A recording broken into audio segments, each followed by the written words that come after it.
आज झारखंड की राजधानी रांची में वही हुआ जिसका अंदाजा हम सबको काफी पहले से था और यह तो होना ही था। जैसा कि हम सभी काफी पहले से यह जान चुके थे कि एक ना एक दिन यह होना ही है, क्योंकि पिछले कई दिनों से झारखंड के मुख्यमंत्री हेमंत सोरेन को ईडी के द्वारा बार बार समन भेजा जा रहा था और मुख्यमंत्री हेमंत सोरेन ईडी से मिलने को कतराते आ रहे थे। और यह जैसा कि हम सभी जानते हैं कि ईडी ने झारखंड के मुख्यमंत्री हेमंत सोरेन को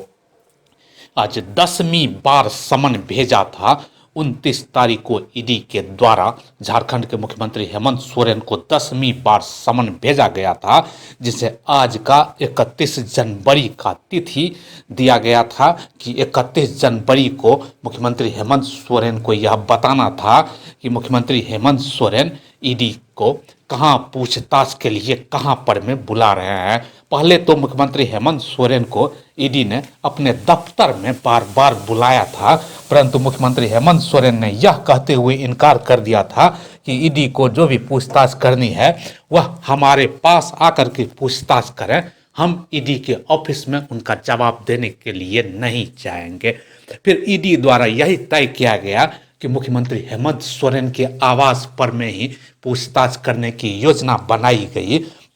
उसके लिए भी मुख्यमंत्री हेमंत सोरेन के द्वारा बार बार टाल मटोल किया जाता रहा। जैसा कि हम सभी जानते हैं कि पिछले कुछ दिनों में हेमंत सोरेन और ईडी के बीच में आंख मिचोली का खेल चलता रहा। इससे पहले ये 2 दिन पहले ईडी के द्वारा मुख्यमंत्री हेमंत सोरेन के दिल्ली आवास पर छापा मारा गया था, जहां से 35 लाख रुपये बरामद किए गए थे। और परंतु वहां पर में मुख्यमंत्री हेमंत सोरेन मौजूद नहीं थे। ईडी के द्वारा वहां छापा के दौरान उम्मीद थी कि वहां पर में मुख्यमंत्री हेमंत सोरेन मौजूद होंगे और वहीं से मुख्यमंत्री हेमंत सोरेन को शायद गिरफ्तार किए जाने की योजना ईडी के द्वारा बनाई गई थी। परंतु मुख्यमंत्री हेमंत सोरेन को इस बात की भनक पहले ही लग गई थी और उन्होंने, जैसा कि वहां पर में आसपास के सीसीटीवी कैमरे को खंगालने के बाद में पता चला था कि मुख्यमंत्री हेमंत सोरेन वहां पर में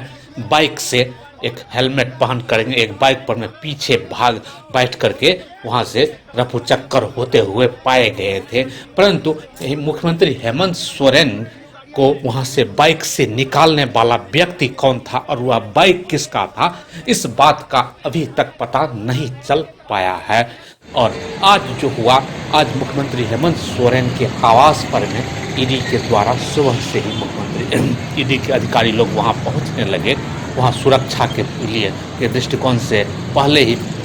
जिला प्रशासन के द्वारा काफ़ी व्यवस्था कर दी गई थी। सीआरपीएफ के जवानों की भी काफ़ी टुकड़ियां वहां पहले ही पहुंच चुकी थी और वहां पर में जेएमएम सहित घटक दलों के सारे विधायक वहां पहले से ही वहां पर में मौजूद थे। पिछले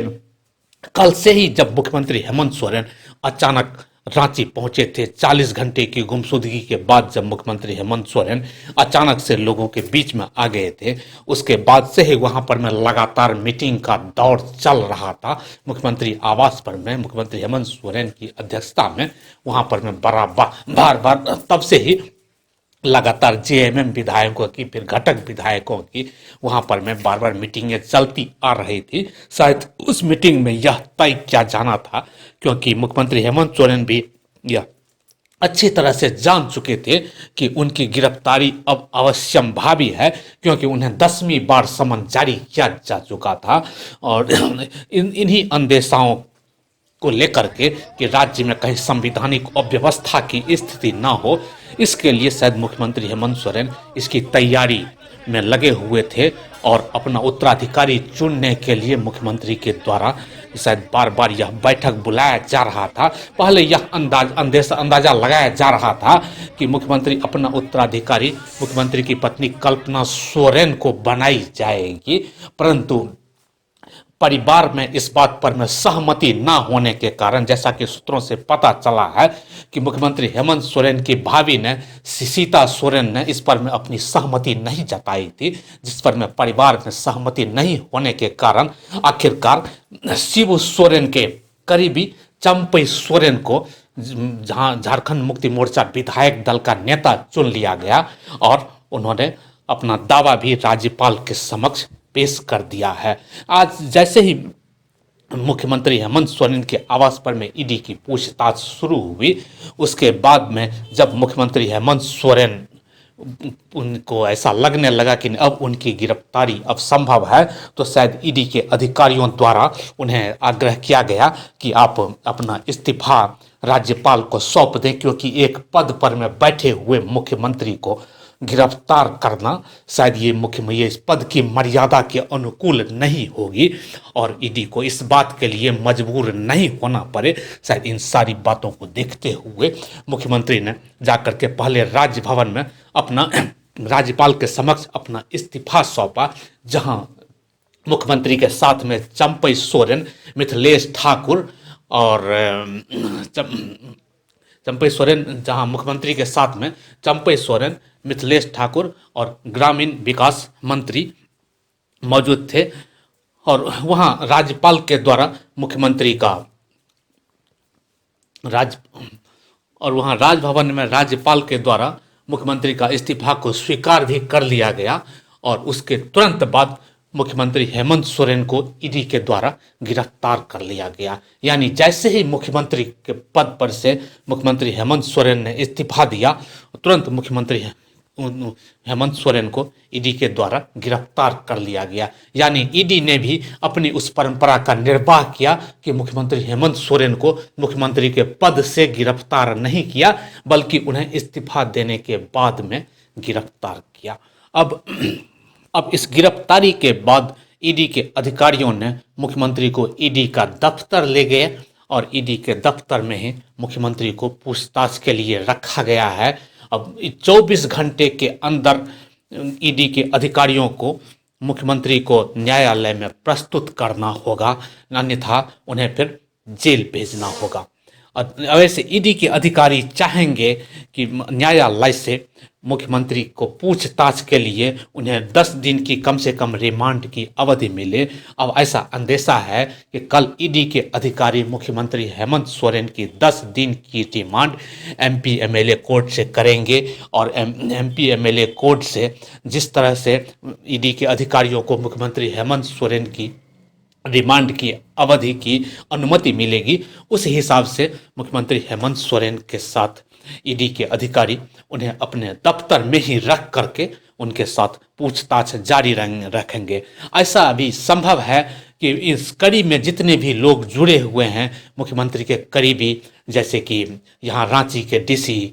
जो गिरफ्तार हैं छवि रंजन साहब, इसके अलावा और भी कई कड़ियां हैं जिनका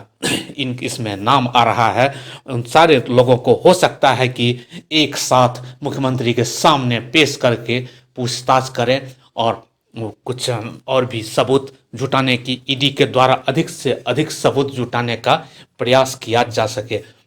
और उसके बाद मुख्यमंत्री को होटल बार जेल भेजने की योजना बनाई जा सकती है। इधर जैसा कि हम सभी जानते हैं कि पिछले कई दिनों से झामुमो के कार्यकर्ता रांची की सड़कों गलियों में भरे हुए हैं, परंतु सुरक्षा के दृष्टिकोण से पूरे रांची में धारा 140 के तहत सुरक्षा के तहत में सीआरपीएफ के जवान सहित रांची पुलिस के जवान पूरे सुरक्षा में लगे हुए हैं, जिससे आम पब्लिक को किसी भी प्रकार की परेशानी ना हो और मुख्यमंत्री हेमंत सोरेन के इस्तीफे के बाद में राजधानी में किसी भी तरह की अव्यवस्था ना हो, कानून व्यवस्था में किसी भी प्रकार का असर ना हो। परंतु अब